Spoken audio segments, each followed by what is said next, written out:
Hey everyone, it's me. Welcome to the first episode of The Angel with the Flaming Sword.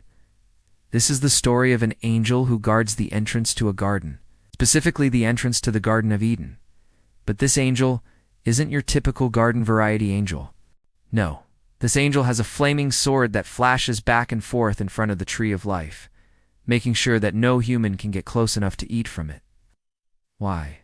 Well, let's go back to the beginning to find out why. We all know the story. Adam and Eve were created and placed in the Garden of Eden. They were given one rule: do and eat from the tree of the knowledge of good and evil. If they broke this rule, they would die. But then, well, we all know what happened next.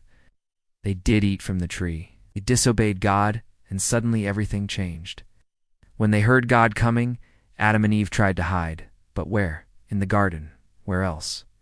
God had placed cherubim at the entrance of Eden, a flaming sword flashing back and forth guarding the tree of life. This was a reminder for Adam and Eve that once they left the garden, they couldn't return. Not because God wasn't willing to let them return, but because they couldn't return on their own strength. Only through God's strength, only through God's plan, would paradise be restored. Now, you might be asking yourself, why a flaming sword? What's the significance of the sword? Well, a sword is a weapon. It's used to fight, to conquer, to defeat. But this sword wasn't just any sword. It was a flaming sword. Swords flash, but flames flicker. A flaming sword flashes back and forth, giving us light, but also casting terrifying shadows. In the same way, God's holiness is a light that exposes our sin. And the more we try to hide from God, the more those shadows grow. And so Adam and Eve hid. They hid from God, but they didn't have to. God didn't want to punish them. He wanted to show them something.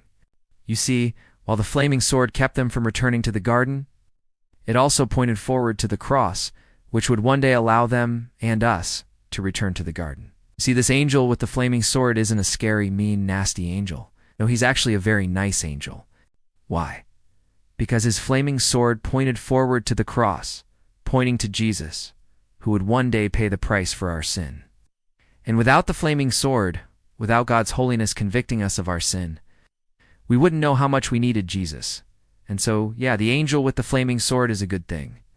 Hey, I hope you enjoyed this episode of The Angel with the Flaming Sword. Make sure to subscribe so you never miss an episode. And until next time, remember, Jesus loves you.